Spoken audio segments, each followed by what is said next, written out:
Xavi Forés, the fastest of the Ducatis, and Alex Lowe's in 6th. Lorenzo Savadori with that collarbone injury alongside him, and Hernandez on row 6. And Andre Jezek rounds out the 19. Here yesterday, and he wanted to try and ride it the exact same as last year, breaking deep, breaking hard, getting the gas hard, but he couldn't quite make it work like that.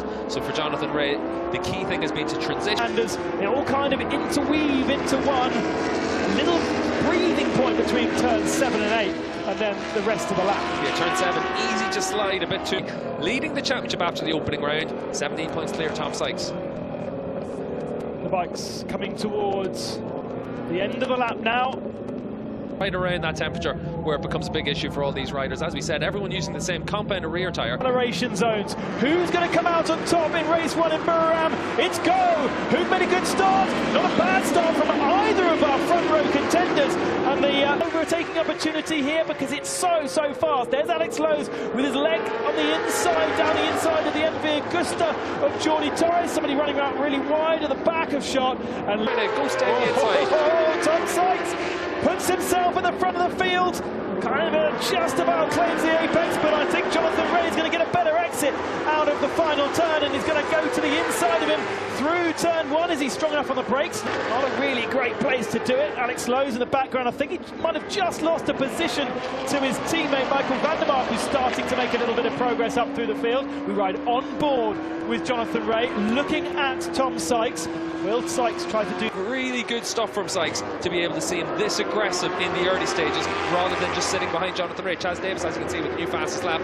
Davis, he's down in 7th. He's managed to dispatch of both of the Yamahas now. Great exit out of the turn 1 for Jonathan Rea because coming into 12, he needs to be able to get in front of Jonathan Rea. He'll need to think of other ways to limit Rea getting away as well. But for the moment, Leon Camier is in 2nd position.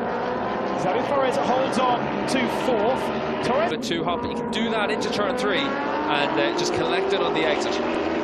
Yeah, being nice and late on the brakes means that Sykes couldn't get down the inside of him, couldn't try to make a move.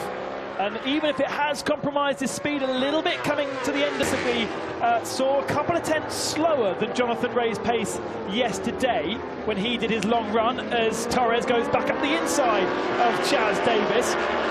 Really tidy move there by Torres as well, but as you can see, just that wheelie on the exit. In front of Sykes. Sykes has the pace to match Rea. We know that over 1 lap. Does he have the pace over the full 16 laps? We're not sure, but we know that Jonathan Rea can do 34.0, 33.8, which is what he did now, for about 10 of his falls into line. Yeah, you can see the difference in the weight of both riders there. That's what allowed Melandri to still make up for the fact that Davis had the run on him on the home straight, but Melandri's weight always giving him a slight advantage in the straight as Forés gets through on Tom Sykes. Now he's right on the back of Leon Camier. Yeah, how promising is it to see Forés riding like this?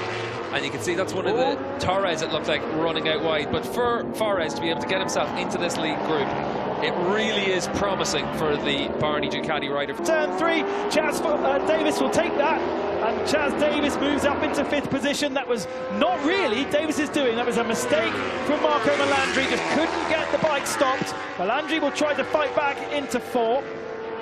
Maybe about it, but not quite close enough this time through. Yeah, you can see just that Honda just getting a bit of a slide on the way into the final corner. It might open the door for Forés, but as they come across the line, still Forés the fastest man out there, and you can't do it all the way around the lap. And Forés, sorry, that's not Forés, that's Chaz Davies a little bit offline, potentially trying to put himself up the inside and distract Tom Sykes ahead. Sykes has not got the pace here on his Kawasaki in comparison to Jonathan Rea, who is in the second half of the lap. So we'll keep an eye on what Rea is doing. Maybe just a small mistake there from Jonathan Rea, but half a second to Leon Camier and Xavi Forés. Yeah, it was a slow lap time from Jonathan Rea as our leading contenders come down to turn 3 and Chaz. Front, we've got the likes of the Honda, we've got Xavi Forés on the podium as well right now. That just shows that for the 2018 season, we should be able to have a really competitive season with lots of different manufacturers at the front of the field.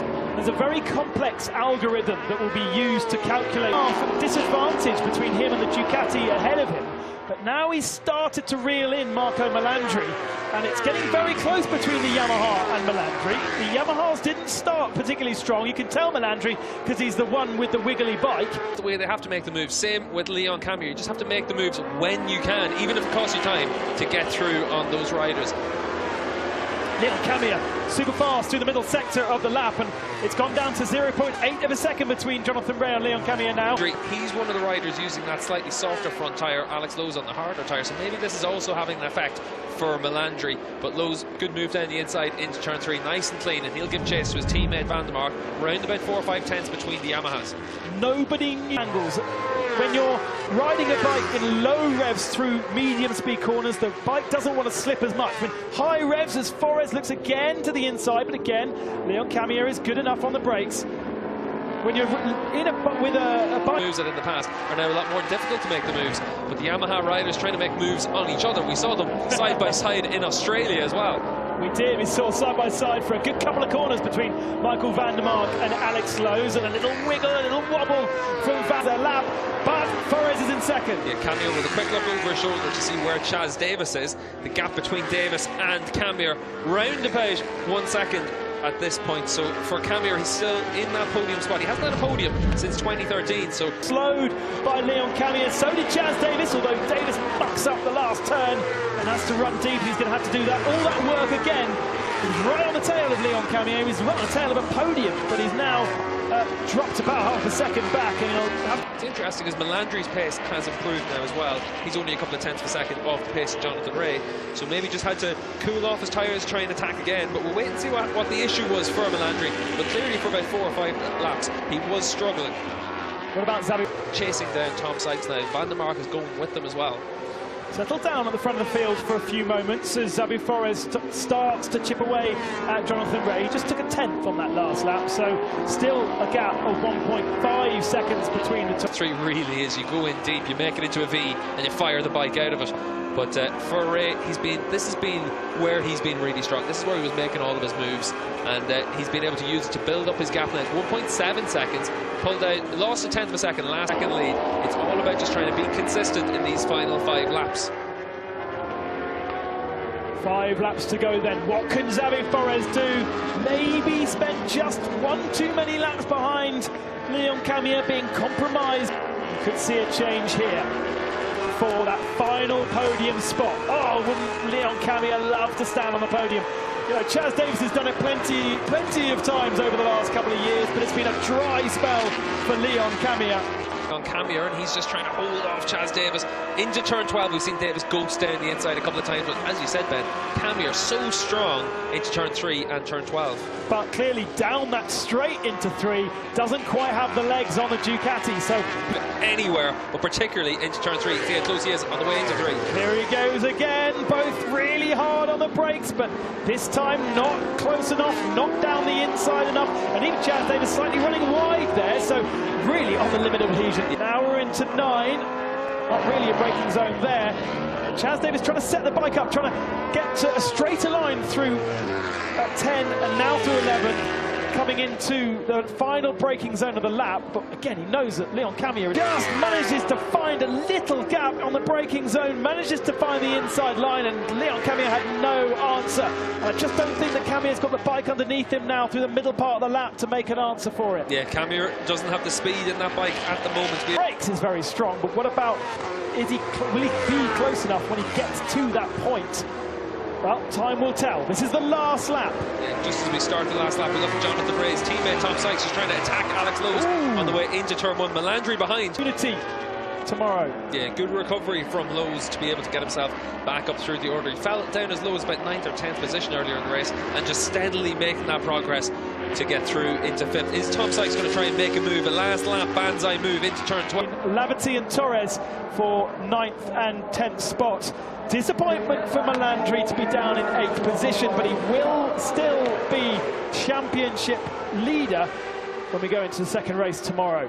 Yeah, great performance. He controlled that pace and how much he was flat out, because he obviously, we could see him on the track. He was looking at those big screens quite a lot, trying to get a gauge of where and how far ahead he was in comparison to the rest of the field. So how much more pace could he get? Yeah, absolutely. His best ever result in the World Superbike Championship in 69 starts.